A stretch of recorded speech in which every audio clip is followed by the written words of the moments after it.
ചെറിയ മോൻ കരഞ്ഞോണ്ടിരിക്കുമ്പോൾ നീ ആൺകുട്ടിയാണ് കരയല്ലേ. തവണയായിരിക്കാം അബ്യൂസ് ചെയ്യപ്പെടുന്നത്. പക്ഷെ ഈ ഒരു ഫേസിലൂടെ പോകുമ്പോൾ പല ഈ പറഞ്ഞ നിയമപരമായിട്ട് അവിടുത്തെ ക്വസ്റ്റ്യനിങ്, പോലീസ്, കോർട്ട്, അപ്പോൾ അവിടെ എല്ലാം ആ വിക്ടിം ഫേസ് ചെയ്യുന്ന ഒരു ചലഞ്ചിങ് ഉണ്ട്. എങ്ങനെ ഇത് ഒരു മെന്റൽ ടോർച്ചർ ഉണ്ടല്ലോ. അപ്പൊ ഈ ഒരു ക്യാരക്ടർ ഫേസിലോട്ട് പോകുമ്പോൾ എങ്ങനെ ഉണ്ടായിരുന്നു ആ ഒരു ഫേസ് അത് ഫെയിൽ ചെയ്ത് നോക്കിയ സമയത്ത്? അത് തന്നെയാണ് നന്നായി അത് ചോദിച്ചത്. പലപ്പോഴും നമുക്ക് പരാതിപ്പെടാൻ പോകാൻ തോന്നാത്തതിൻ്റെ കാരണം ഇത് വീണ്ടും അത് ഓർക്കുക, പറയുക, അതുണ്ടാക്കുന്ന ട്രിഗർ. ഇനിയിപ്പോൾ അത് ആ സമയത്ത് ഓരോ ചോദ്യങ്ങളുണ്ടാവും. അത് കാരണം ഒരു നിയമത്തിന് മുമ്പിൽ പോകുമ്പോൾ നമുക്കതിന് എവിഡൻസ്, കൃത്യമായ കൃത്യതകൾ ഒക്കെ വേണം. അപ്പം ചില സമയത്ത് ഞാൻ വായിച്ചിട്ടുണ്ട്, നമുക്കൊരു ട്രോമ ഉണ്ടാകുമ്പോൾ എല്ലാ ആൾക്കാരും അല്ല, ചില ആൾക്കാരെങ്കിലും ആ ഡീറ്റെയിൽസ് മറക്കാൻ നോക്കും. നമുക്കത് ഒരു ട്രോമയിൽ നിന്ന് രക്ഷപ്പെടാനുള്ള ഒരു മനുഷ്യൻ്റെ ഒരു റെസ്പോൺസ്, അത് മറന്നു പോട്ടെ എന്നുള്ള ഒരു രീതിയുണ്ട്. പക്ഷേ നമ്മളൊരു പരാതിപ്പെടാനായിട്ട് പോകുന്ന സമയത്ത് നമ്മൾ ഓരോ കൃത്യമായ കാര്യങ്ങളും ചിലപ്പോൾ ഓർത്തിരിക്കണം, അത് വീണ്ടും പറയണം. അപ്പോൾ അതൊരു കോൺസ്റ്റൻ്റ് ഒരു നെഗോഷിയേഷനാണ്. നമുക്കിത് മറന്ന് എങ്ങനെയെങ്കിലും മുമ്പോട്ട് പോകണം എന്ന് ആഗ്രഹിക്കുന്ന സമയത്ത് തന്നെ ഇത് പരാതിപ്പെട്ട് ഇതിന് വേണ്ട ജസ്റ്റിസ് കിട്ടണം എന്ന് ആഗ്രഹിക്കുന്നതുകൊണ്ട് ഇത് ഓർത്തെടുക്കണം.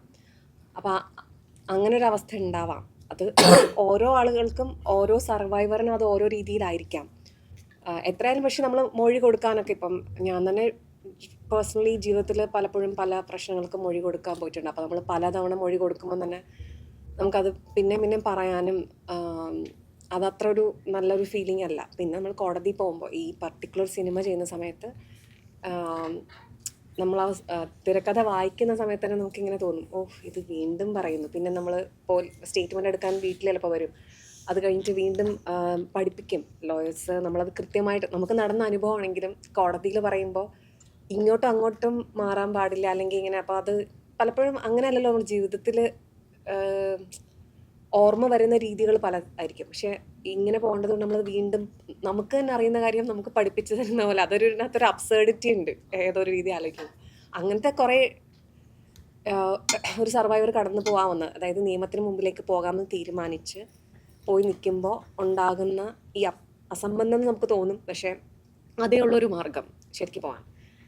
അത് കുറച്ച് അടുത്തറിയാൻ പറ്റി എന്ന് പറയുമ്പോൾ ഒരിക്കലും നമ്മൾ ശരിക്കും ഉള്ള അവസ്ഥയിലല്ല അത് അഭിനയിക്കാൻ പോകുന്നത്. ഇത് നമ്മൾ വളരെ വ്യത്യാസമുണ്ട് അപ്പോഴും. എന്നാലും നമ്മൾ ഓരോ തവണയും എന്ന് വിചാരിക്കുക. അല്ലെങ്കിൽ ചോദ്യങ്ങൾ വരുന്ന സമയത്ത് ഇതെന്ത് ചോദ്യമാണ് എന്ന് നമുക്ക് തോന്നുന്ന പല കാര്യങ്ങളുണ്ടാവാം.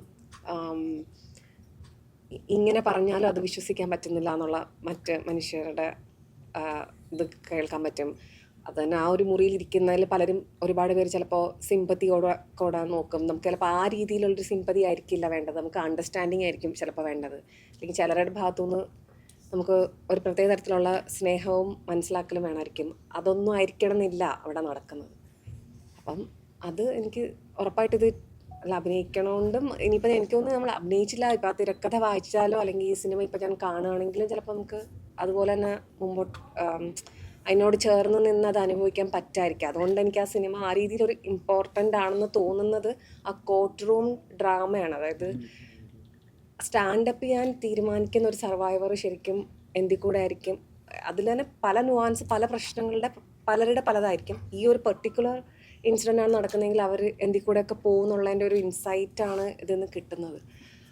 അത് വളരെ ഇമ്പോർട്ടൻ്റ് ആണെന്ന് എനിക്ക് തോന്നുന്നു. ശരിക്കും പറഞ്ഞാൽ അത് സിസ്റ്റത്തിന്റെ ഒരു വീഴ്ച. അതായത് നിയമം എന്ന് പറയുന്ന സാധനം, അതുപോലെ തെറ്റ് ചെയ്താൽ ശിക്ഷ കിട്ടും, അങ്ങനെ ഒരു സിസ്റ്റം നമുക്കുള്ള ആ പേടി ഉള്ളത് കൊണ്ടാണ്.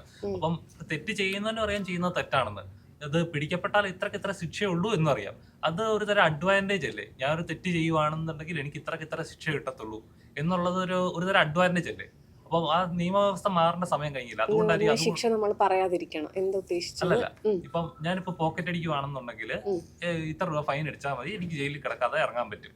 അപ്പം ഞാനൊരു കൊല ചെയ്യുകയാണെന്നുണ്ടെങ്കിൽ ഇത്ര വർഷമായിരിക്കും ജയില്. അത് ഇന്ന നടപടികളുണ്ടെങ്കിൽ ഇത്ര വേണമെങ്കിൽ ഒരു പരോളിനായിട്ടോ അല്ലെങ്കിൽ ഒരു നല്ല നടപടിക്ക് എനിക്ക് വേണമെങ്കിൽ നേരത്തെ ജയിലിൽ നിന്ന് ഇറങ്ങാം. അപ്പോൾ ഓരോ നിയമത്തിനും ഓരോ ലുപ്ഹോളുണ്ട്. ഇപ്പൊ ഈ പറഞ്ഞ പോലെ റേപ്പ് ചെയ്യപ്പെടുകയാണെന്നുണ്ടെങ്കിൽ അതിന് അതിങ്ങനെ വായ്ത വെച്ച് കാലതാമസം എടുത്ത് അവസാനം ഈ പല തെളിവുകൾ നശിക്കപ്പെട്ടു. അങ്ങനെ ഒരുപാട് കേസുകൾ നമുക്ക് കാണുന്നതാണ്. കാലതാമസം എടുക്കും എന്നുള്ളത് ഒരു വലിയ പ്രശ്നമാണത്. എനിക്ക് ഇന്ത്യൻ ജുഡീഷ്യൽ സിസ്റ്റത്തിൽ തന്നെ എപ്പോഴും കേസുകൾ ഒരുപാട് കാലം എടുത്താണെന്നുള്ളത്, പ്രത്യേകിച്ച് എല്ലാ കേസുകളും എനിക്ക് ശരിക്കും പറഞ്ഞു കഴിഞ്ഞാൽ ഇമ്മീഡിയറ്റ്ലി അതിൻ്റെ പ്രൊസീജിയറിലോട്ട് പോകേണ്ടതാണ്. പക്ഷെ അങ്ങനെയല്ല നടക്കുന്നുള്ളത് ഉറപ്പായിട്ട് അതിനെ ഇമ്പാക്റ്റ് ചെയ്യും.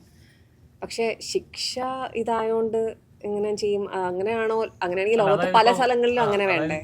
ഇപ്പം റേപ്പ് ചെയ്യപ്പെടുന്ന ഒരു വ്യക്തി അത് തെളിയിക്കപ്പെടുകയാണെന്നുണ്ടെങ്കിൽ ഡയറക്റ്റ് വധശിക്ഷ അല്ലെങ്കിൽ അത് ഏറ്റവും ബ്രൂട്ടലായിട്ടൊരു നടത്തുകയാണെന്നുണ്ടെങ്കിൽ അത് അറിയുന്നവർക്ക് പേടി വരും. നാളെ ഞാൻ അങ്ങനെ പേടിച്ചോണ്ടാണോ നമ്മൾ അങ്ങനെ ബിഹേവ് ചെയ്യാതിരിക്കേണ്ടത്?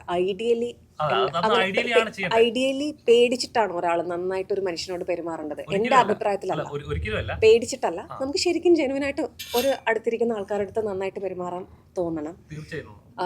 നമുക്ക് ഇപ്പോൾ വീട്ടിലിപ്പോൾ ഒരു സിറ്റുവേഷൻ നമുക്ക് അച്ഛനോടോ അല്ലെങ്കിൽ അമ്മയോടോ അല്ലെങ്കിൽ അനിയത്തിയുടെ അടുത്തോ ആരോടെങ്കിലും നമുക്ക് ദേഷ്യം വന്നു, നമ്മൾ അടിക്കുമോ? നമ്മൾ അല്ലെങ്കിൽ കൊല്ലുമോ? നമ്മൾ ചെയ്യില്ലല്ലോ.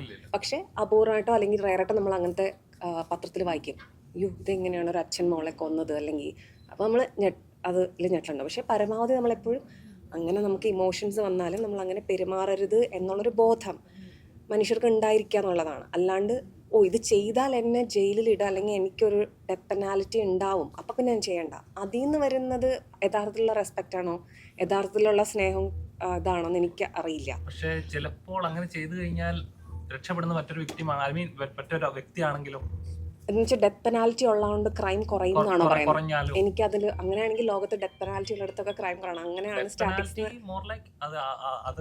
കാരണം ഡെത്ത് പെനാൽറ്റി ഇല്ലാത്ത വേറെ വികസിത രാജ്യങ്ങളിലും കേസസ് കുറവുള്ള സ്ഥലങ്ങളുണ്ട്. പലതരത്തിലും വയലൻസ് കുറവുള്ള എത്രയോ, ഇപ്പോൾ സ്വീഡൻ, നമ്മൾ ഫിൻലൻഡ്, അവിടെയൊക്കെ ഒരുപാട് രാജ്യങ്ങൾ എടുത്തു കഴിഞ്ഞാൽ വയലൻസ് പൊതുവെ കുറവാണ്. അപ്പോൾ അതെന്തുകൊണ്ടാണ്? ഇന്നലെ മാം പറയായിരുന്നു മിസോറം, ചില ഇന്ത്യയിൽ നോർത്ത് ഈസ്റ്റ് ഇങ്ങനത്തെ ക്രൈംസ് ഒരുപാട് കുറവാണ്.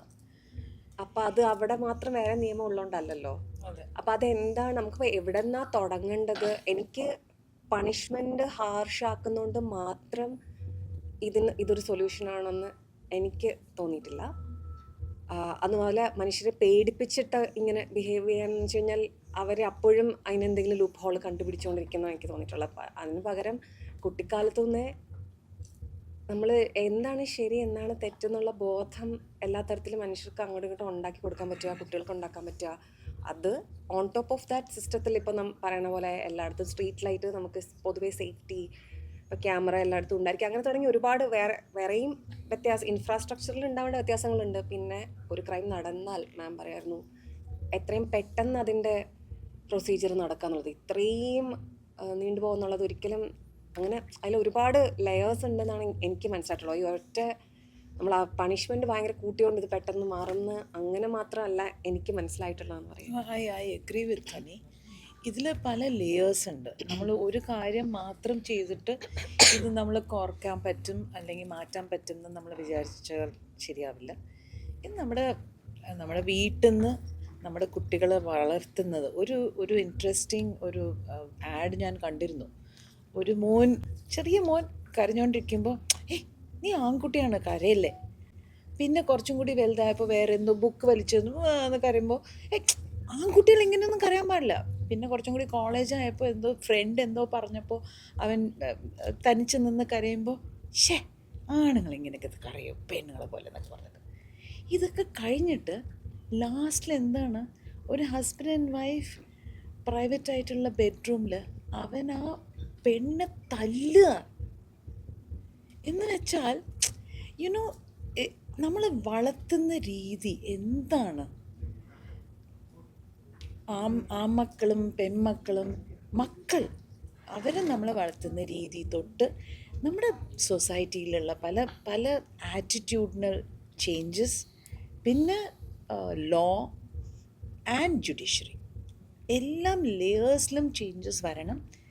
ആൻഡ് പണിഷ്മെൻ്റ് എന്നത് ഓരോ ക്രൈമിന് ആ ക്രൈമിന് അനുസരിച്ചിട്ടുള്ള പണിഷ്മെൻറ്റ് തീർച്ചയായിട്ടും വേണം. പറയുന്ന പോലെ എവിടെയെങ്കിലും ഒരു പേടി ഉണ്ടായാൽ ചിലപ്പോൾ 10 ഒരാൾക്ക് പിന്മാറുന്ന ഒരു സമയമുണ്ടായിരിക്കും, അറിയില്ല. But that is not the only one. പല ലെയേഴ്സ് ഉണ്ട്. അതാണ് ഈ പടത്തിലൂടെ പല ലേയേഴ്സ് ഇങ്ങനെ very interestingly he has try to investigate. ഇവിടെ സിനിമ തുടങ്ങുന്ന സമയം നമ്മളിവിടെ ലോബിയിലെ ആ